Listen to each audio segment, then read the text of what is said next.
Hey everyone, I've been gone the last few days due to the birth of my son, but now I'm ready to get back to watching the media so you don't have to. If you enjoy my content and you want to help this channel grow, please consider subscribing to me on Patreon or donating me a few bucks on PayPal. I understand that not everybody can afford to give money to some rando on YouTube, but you can still support me by liking and sharing my videos. Since YouTube demonetized me, this channel can only continue with the help and support of viewers like you. Thank you for your consideration.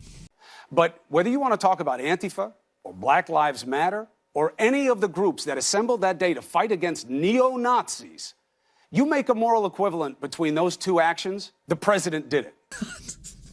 I mean, just look at Chris Cuomo's eyes. Nothing says sanity like big, bulging, deer-in-the-headlights eyes. It's almost like they tie Cuomo up in a basement all night, secure his eyes open, and force him to watch communist propaganda all night. This man is not well. He actually believes that a violent communist terrorist group has some sort of moral superiority over a wannabe Nazi group that are essentially the exact same thing. All of these organizations are obsessed with racial groups and identity politics. Antifa and BLM showed up to shut down another group's freedom of speech using violence. That's terrorism.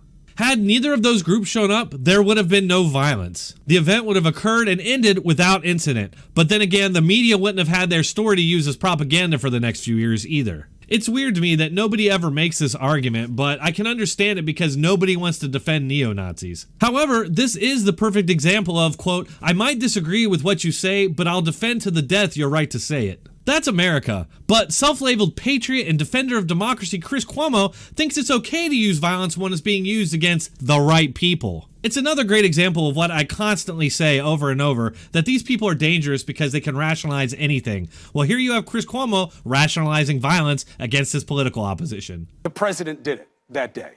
And you know it was a mistake. I don't know why you don't own that. No. It seems the media is going to continue repeating this lie over and over and over because they know that their viewers and other Democrats will accept it even if you show them the entire press conference and Trump condemning neo-Nazis. This is a classic propaganda tactic, repeating a lie over and over and over until it becomes true. The fact is, people just get tired of defending against a lie over and over.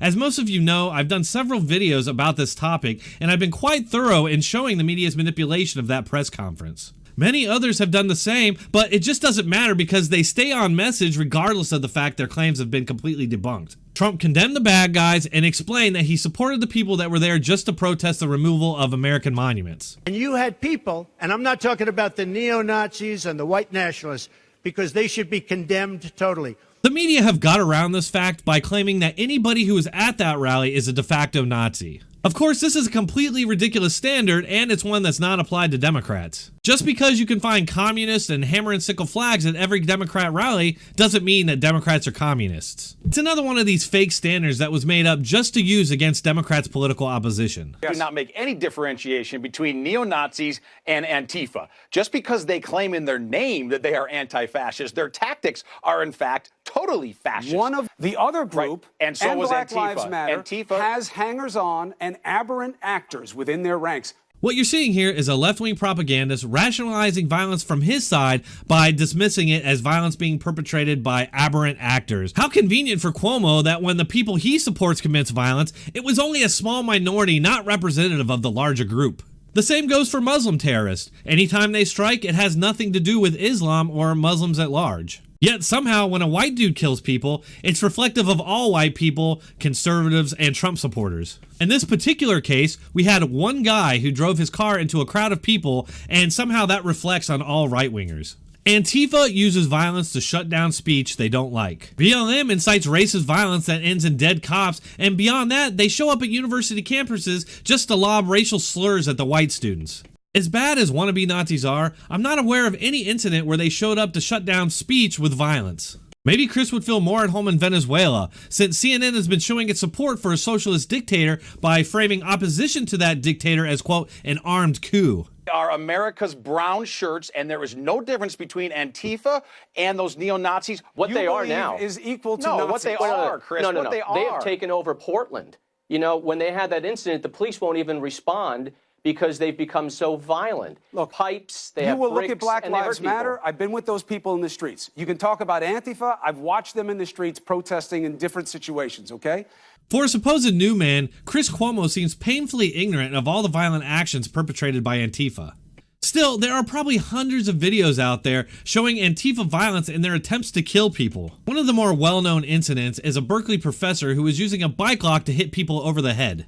You can't tell me that's not attempted murder. Hitting somebody in the head with a bike lock can most definitely kill them. But of course, he was given a slap on the wrist, probation, and I think that's mostly due to the fact that our media never made a big issue of it.